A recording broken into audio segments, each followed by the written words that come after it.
And so it ended. A tale that began with my own ill-fated attempt to rid the world of the God-woken.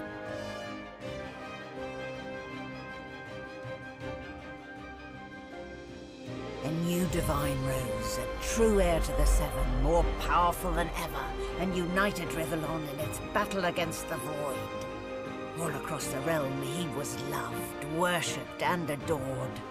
Humans, lizards, elves and dwarves all rallied to his banner. The great allegiance stood once more, but the war continued. From the depths of the void, the God King still sought to return.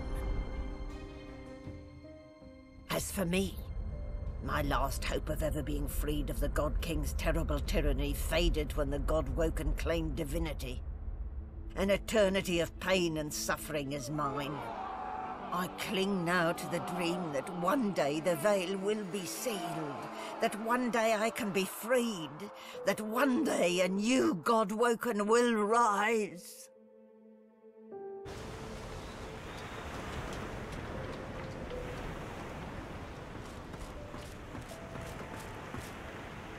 Malady stands tall and proud, sunlight sparkling off. Well, here we are again. You, me, and the ship I've saved from ruin for your personal benefit. And I fool, your holiness. I expect it's the last we'll see of each other for some time. She turns to you, arms crossed, and grins. Look at you. Magnificent. The same way I do everything, of course. Demonic gut. She fingers the mask, covering her face. For a moment, it seems as though she's about... We've come a long way together. I did my best by you all the way. I sacrificed much. But I'd give even more to see you become exactly what you've become. Soon, I'd like to have a little chat about something you can do for me. But I believe that can wait. Relax. Enjoy. I certainly plan to do the same. Oh, I don't know, around and about. Treat myself to some mead, a Loverall 300. I'd say we've earned it. And when the time comes, I'll come find you, Your Holiness.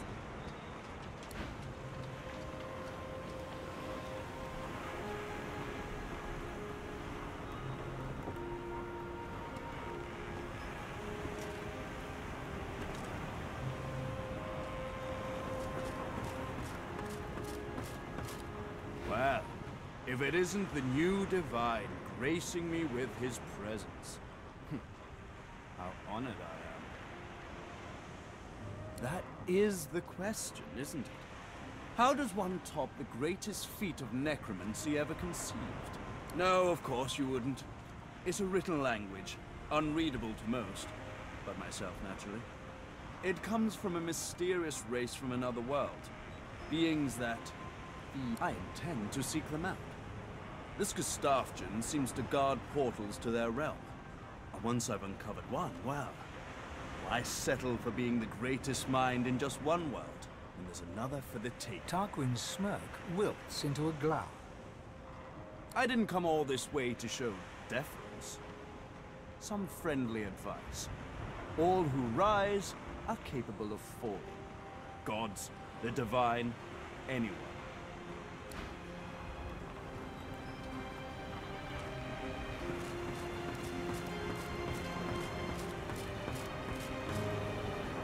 I've never been fond of what the Divine stands for, but I must say, it's rather exciting to say I've been up close and personal with one.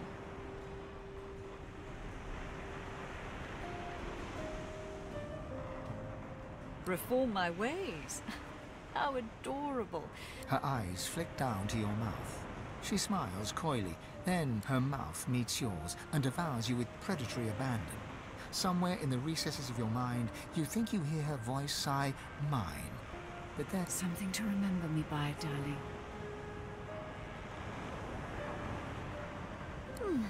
Who knows?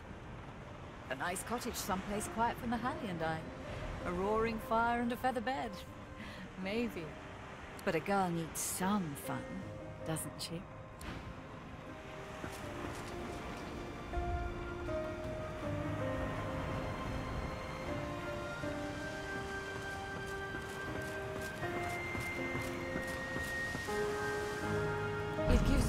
almost as much pleasure to speak to you as it does to be whole again.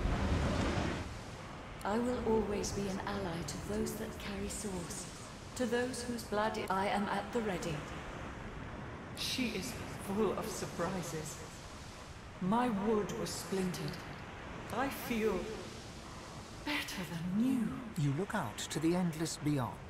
The sun's light plays upon the waves, just as it always did. The sails flutter in the wind, just as they always will. And with a start, you realize where you must go next. You speak the command to the Lady Va-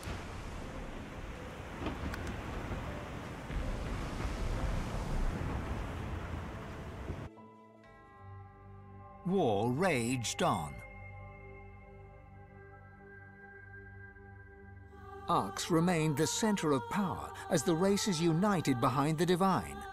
But the Voidwoken attacks continued as they did elsewhere. Arx would see many more long years of war.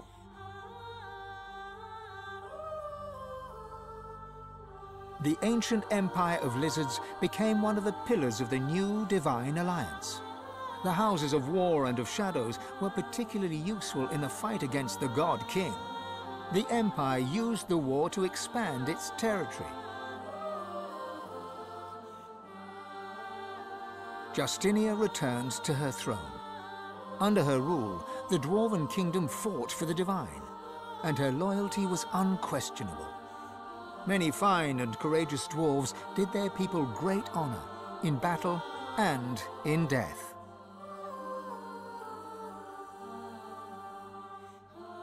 With Lucian gone, the elves reluctantly rejoined the Divine Alliance. Their place in the war on the Void would entirely depend on the integrity of the new Divine. And here and there, across the world, what was left of the Black Ring fought on. The island of Fort Joy remained a sorcerer's paradise, a place of exile for those whose sorcery threatened to bring in the Void. For their well-being, its residents depended entirely on the benevolence of the new Divine. Reaper's Coast struggled on. The farms and the fisheries fought to feed the people against the Voidwoken blight.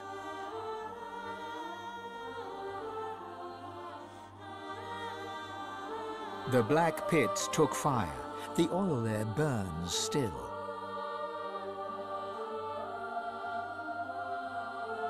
Driftwood teetered on the edge of starvation until the night the Voidwoken came from the sea. All were killed. This did, however, put an end to the famine. The nameless isle had vanished. Although only open water remained, by instinct ships would steer clear. None of the captains could articulate why.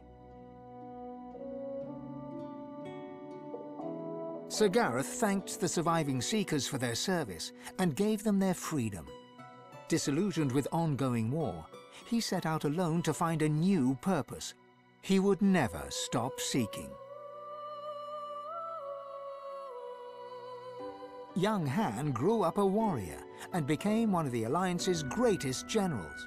But even he could not win the war. Almira and Mihaili settled in an abandoned homestead.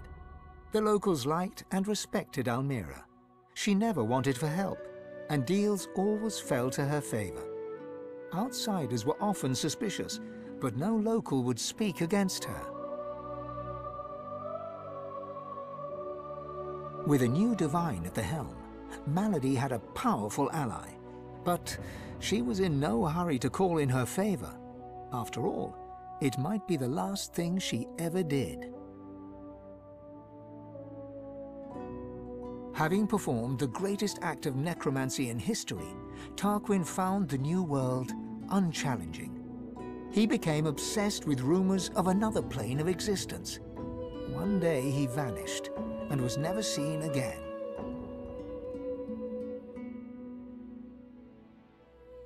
Ahu the wizard served the new divine with honor, wisdom, and an at times unnerving feline elegance.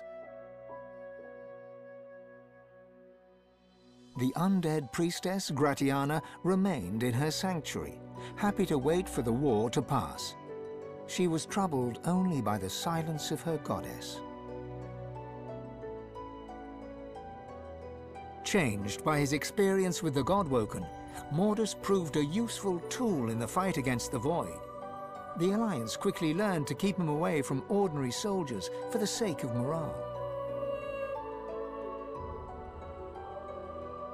Sahala sought to strengthen the Elven alliance with the new Divine.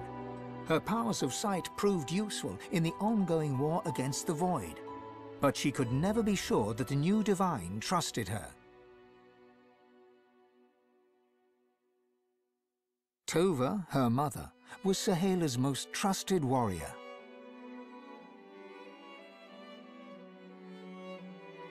The Beast of the Sea returned to the Dwarven Kingdom to lead the dwarves in the fight against the Void. After a series of public blunders, Marcus eschewed political power and returned to the sea. The Beast and the Lady Vengeance sail on. And then there was you.